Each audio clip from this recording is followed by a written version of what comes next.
जय माँ इंद्राक्षी जय अम्बे। इंद्राक्षी धाम में सभी साधकों का हम हार्दिक स्वागत करते हैं। आइए इस अंक में हम बात करते हैं निर्जला एकादशी के बारे में। यूँ तो महीने की दोनों एकादशियाँ अपने आप में महत्वपूर्ण होती हैं। वर्ष की समस्त एकादशियाँ अपना एक विशेष महत्व रखती हैं, लेकिन निर्जला एकादशी का अत्यधिक शास्त्रों में महत्व बताया गया है। निर्जला एकादशी को हम भीमसेनी एकादशी के नाम से भी जानते हैं। क्यों?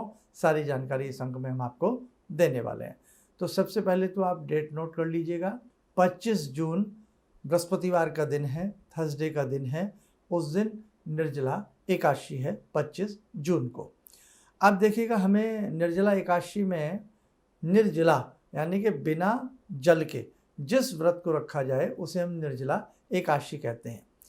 अब एक तो गर्मी का मौसम, ज्येष्ठ की तपती दोपहरी, भयंकर भीषण गर्मी, और उस गर्मी में भी बिना जल के इस व्रत को रखना कोई मामूली बात नहीं है। भगवान ही कोई विशेष शक्ति देते हैं, भगवान की ही विशेष शक्ति से, भगवान की ही कृपा से इस व्रत को साधक रख पाते हैं।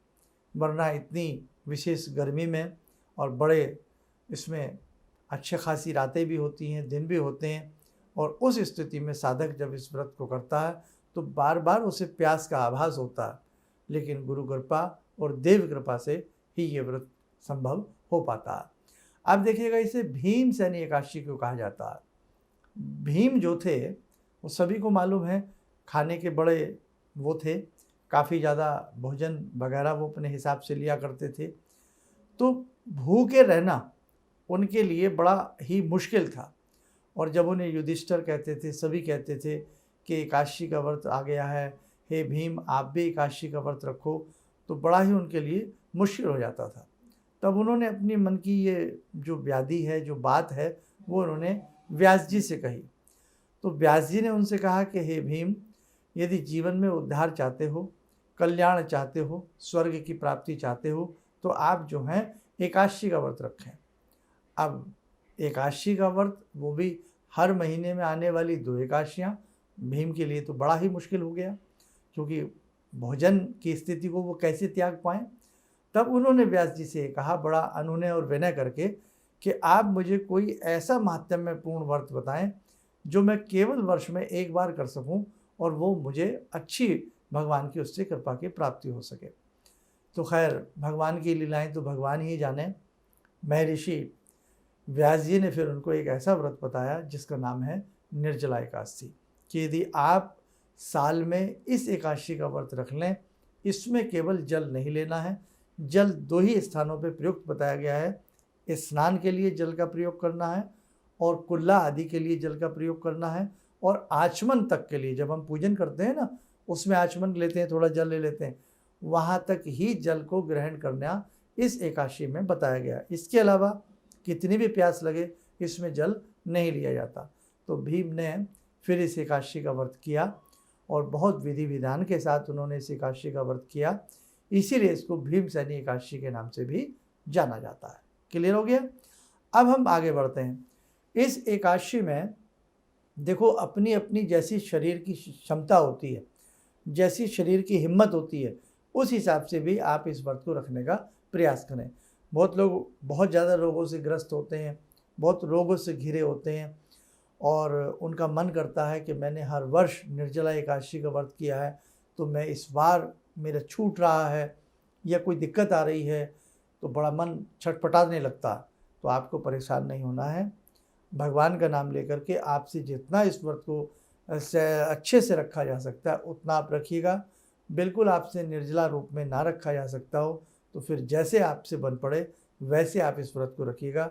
भगवान समस्याओं को, अपने बच्चे की जो भी अंदर की समस्याएं होती हैं, भगवान उनको समझते हैं।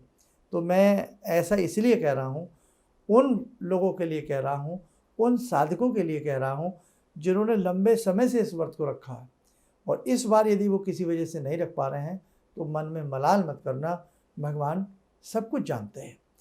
और वैसे भी कहा गया है, मुसाफिर हो, रोगी हो, बच्चा हो, उनके लिए इतने कड़े नियम नहीं बताए गए हैं। अब देखो, इस व्रत में छाता, पंखा, शीतल जल आदि इसमें दान किया जाता है। और निर्जला एकादशी का जो व्रत है वो प्रारंभ कब से होता है, ये मान के चलें, जैसे हमने आपको 25 जून की बात बताई है, तो 25 जून में जब सूर्य उदय होते हैं, उदय होते ही हमारा दिन बन जाता है, यानी कि दिन माना जाता है। इसीलिए वार अलग अलग होते हैं। सूर्य जैसे ही उदय होता है अगला वार मान लिया जाता है। तो बृहस्पतिवार में जब सूर्य उदय होंगे और जब आप अपना संकल्प आदि लेकर के पूजन करेंगे, तब से आपको निर्जल रहना है। और अगले दिन द्वादशी की प्रातःकाल जल्दी उठ करके सूर्य उदय होने से पहले स्नान करके अपना पूजन वगैरह जो भी आप अच्छे से करते हैं कर लेना। सूर्य भगवान को जल आदि देने के बाद आप अपने व्रत का समापन करें। और इस बार हमें द्वादशी भी 26 जून को पूर्ण रूपेण प्राप्त हो रही है। तो ध्यान रखना, 25 जून की प्रातःकाल सूर्योदय के साथ ही व्रत प्रारंभ हो जाएगा और 26 जून सूर्योदय के साथ आप इस व्रत की समापना कर सकते हैं। और द्वादशी में ही व्रत पूर्ण होता है। अब आपको पूरी रात्रि भर निर्जल रहना है, दिन में निर्जल रहना है, तो भगवान ही ऐसी कृपा करते हैं कि ये व्रत संपन्न हो जाए।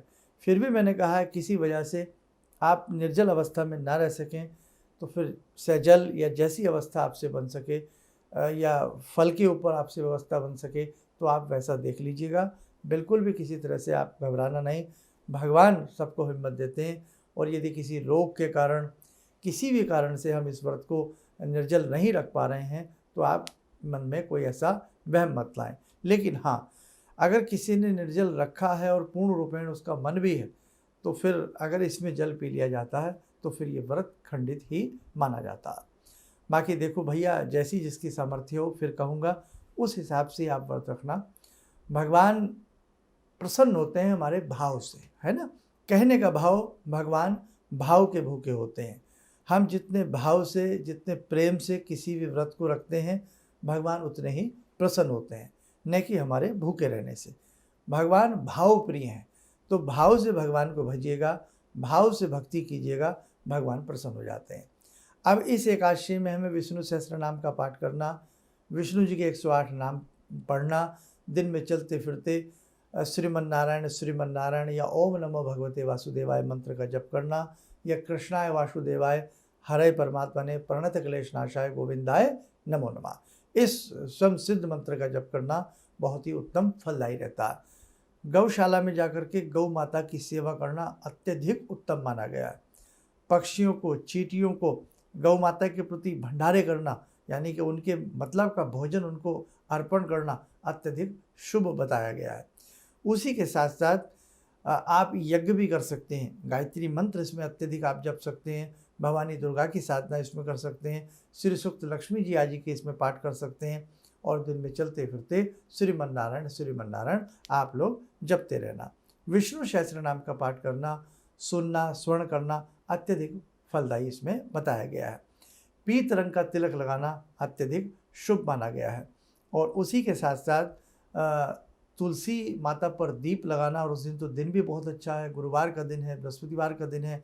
तुलसी स्तोत्र पढ़ना, तुलसी पर दीप लगाना, क्योंकि तुलसी लक्ष्मी शबरूपा है और लक्ष्मी भगवान श्री हरि की अर्धाग्नि है ना।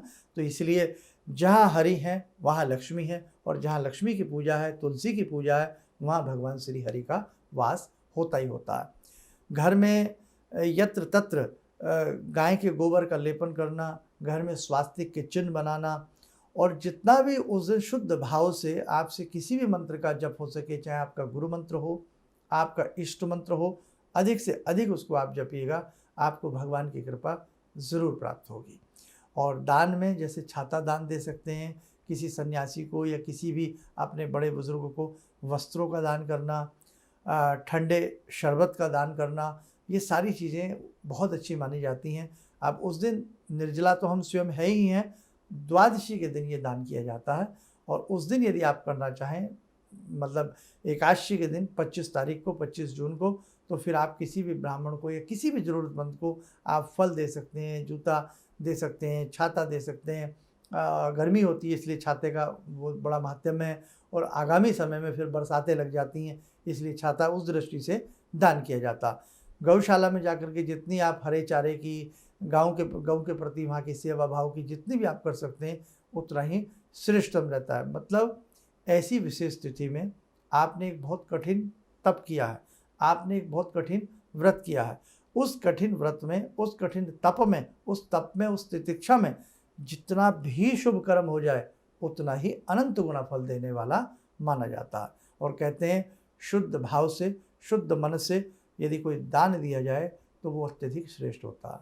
जिस दिन शुद्ध मन हो, शुद्ध तन हो, शुद्ध भाव हो, उस दिन जो भक्ति की जाती है वो अनंत गुना फल देने वाली होती है। इसलिए इस प्रकार की विशेष फल देने वाली तिथियों में जितना हम जप करें, जितना हम तप करें, जितना हम दान करें उतना ही महत्वपूर्ण माना जाता है। ठीक है, तो गौ माता की सेवा करना, गौशाला आदि जाना और सड़क के ऊपर इधर उधर विचरण करती यत्र तत्र जहाँ आपको गौ माता दिखें उनकी सेवा करना तो अत्यधिक उत्तम माना गया है। तो पशुओं की सेवा उस दिन जरूर करिएगा, चाहे उसमें डॉग्स हों, गौ माता हों, पक्षी हों, आपके लिए उतना ही उत्तम रहेगा। आइए भगवान श्रीमन नारायण की कृपा पाने के लिए जुड़ते हैं उनकी दिव्य साधना। ॐ करारविन्दे न पदारविन्दं मुखारविन्दे विनिवेशयन्तं वटस्य पत्रस्य पुटे शयनं बालामुकुन्दं मनसा स्मरामि बालामुकुन्दं मनसा स्मरामि कस्तूरीतिलकं ललाटपटले वक्षस्थले कौस्तुभं नासाग्रे वरमौक्तिकं करतले वेणुकरे कङ्कणं सर्वाङ्गे हरिचन्दनं सुललितं कंठे च मुक्तावले गोपास्ति परिवेष्टितो विजयते गोपालचूडामणि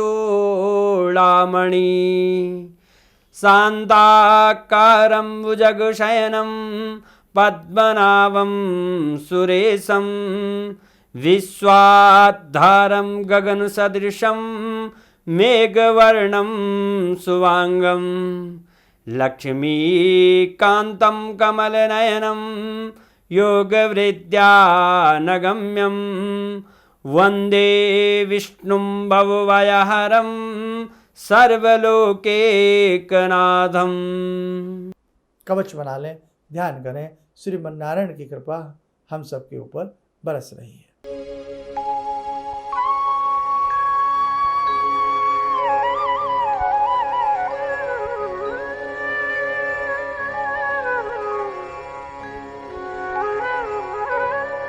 ओम बोलते हुए नेत्र खोलें, सामान्य। ओम बोलते हुए नेत्र खोलें, सामान्य हो जाए। देखो साधकों, बाकी आप हमारे प्रतिदिन के अंक देखते रहिएगा। 25 तारीख की प्रातःकाल भी कुछ ना कुछ आपको बताने का प्रयास करेंगे। और कई बार ऐसा होता है 2-2 दिन एकादशियाँ आती हैं, लेकिन इस बार ऐसी कोई उलझन नहीं है। मात्र एक ही दिन एकादशी है, 25 जून की एकादशी है और 26 जून की द्वादशी है। उस दिन आप अपने व्रत का पारण करेंगे। और एक विशेष सूचना और दे दें, 29 जुलाई की गुरु पूर्णिमा है। जो साधक इंद्राक्षी धाम से जुड़ना चाहते हों, गुरु दीक्षा लेना चाहते हों या विशेष प्रकार से महर्षि वेद व्यास जी का पूजन करने के लिए, गुरुओं का पूजन करने के लिए आप इंद्राक्षी धाम में आना चाहते हों, आपका स्वागत है। आप अभी बहुत समय है हमारे पास, 1-1.25 महीने का। तो जो भी साधक इस साधना से, विशेष गुरु साधना से जुड़ना चाहता हो, वो अपना नाम नंबर नोट करा दीजिएगा और अपने परिवार के संग, मित्रों के संग इस विशेष गुरु साधना सत्र में आप लोग आने का प्रयास जरूर करें।